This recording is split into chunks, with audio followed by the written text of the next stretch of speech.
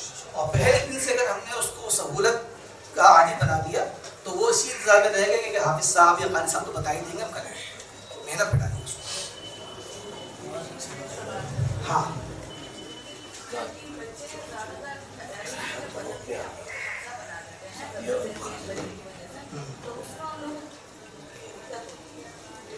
اچھا، الف حمزہ زبر آ یعنی تختی 4 میں، تختی 3 میں.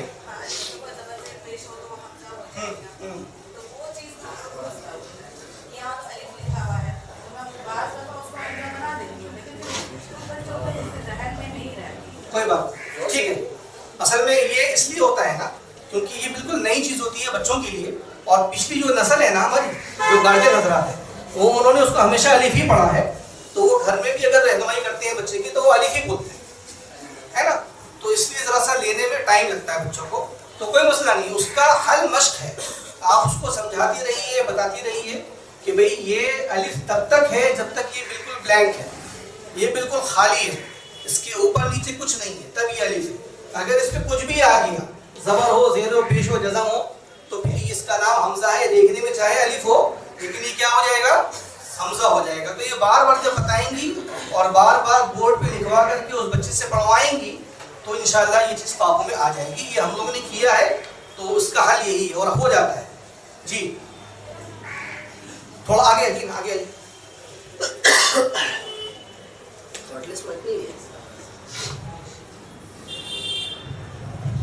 جی.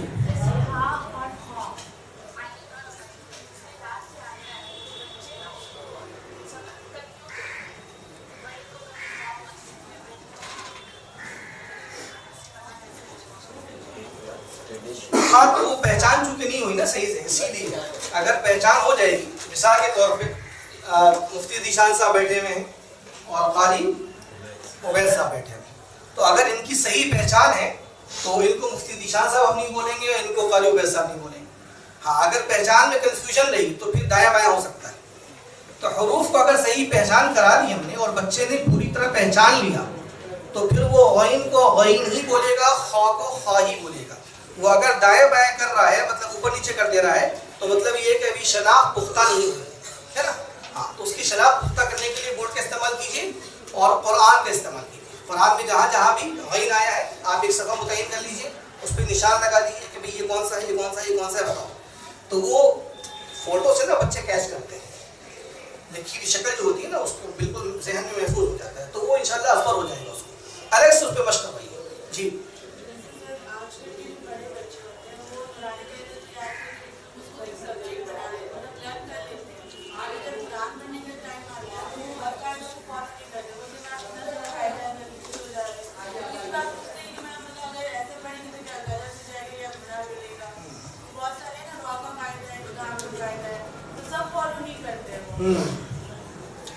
اصل میں نورانی قاعدہ جو ہے نا اسی لیے ہم لوگ پڑھاتے ہیں، اور پڑھانے کا مقصد یہ ہے کہ یہ قرآن تک پہنچنے کی سیڑھی ہے.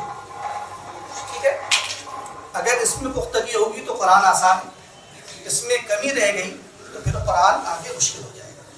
تو بچے پہ نا نورانی قاعدے میں خوب محنت کرنی ہے. اسی لیے ہم نے کہا تھا کہ چھوٹا چھوٹا اجرا کروانا ہے. تو یہ جو نون ساکن کے قواعد آپ نے بتائے نا، ادغام والا ہو یا اخفا والا ہو، تو اس میں اگر ہم نے نورانی قاعدے پہ مشق خوب کرا دی تو اس کے لیے چونکہ آسان ہو گیا ہے، مزاج بن چکا ہے اور وہ اس چیز کو بار بار بول رہا ہے کہ نون ساکن کے بعد اخفا کے 15 حرفوں میں سے یہ آ رہا ہے تو اخفا ہوگا، پھر وہ کر بھی رہا ہے. اسی طرح ادغام میں وہ بول بھی رہا ہے کہ نون ساکن تنوین کے بعد ادغام کی بولنے والے 4 حرف ہیں تو یہ آ رہا ہے تو ادغام ہوگا. تو جتنا وہ بولے گا نا تو بولنے کے بعد ایک عادت ہو جاتی ہے. تو جب عادت ہو جاتی ہے تو پھر اس کو سوچنا نہیں ہے، وہ فالو کرتا چلا جائے گا. اور اگر ہم نے نورانی قاعدے میں اجرا میں مشق میں کمی کروائی تو قرآن میں جانے کے بعد وہ کمی ہم پوری نہیں کر سکیں گے، مشکل ہوگا. تو جن حضرات کو پورا کر لیں پھر آپ سوال کیجیے. اگر قرآن میں دشواری آتی ہے اپلائی کرنے میں تو اس کی وجہ یہ ہے کہ قاعدے میں کمی رہ گئی. دوسری بات جو آپ نے کہا کہ گناہ ہوگا کہ نہیں ہوگا، دیکھیے قرآن کو تجوید کے خلاف پڑھنا یہ لحن کہلاتا ہے. 17 قرآن موجود ہے یہاں پہ ماشاءاللہ. لحن کہلاتا ہے اور لحن کی 2 قسمیں ہیں، ایک ہے لحن چلی اور ایک ہے لحن خفی. ٹھیک ہے،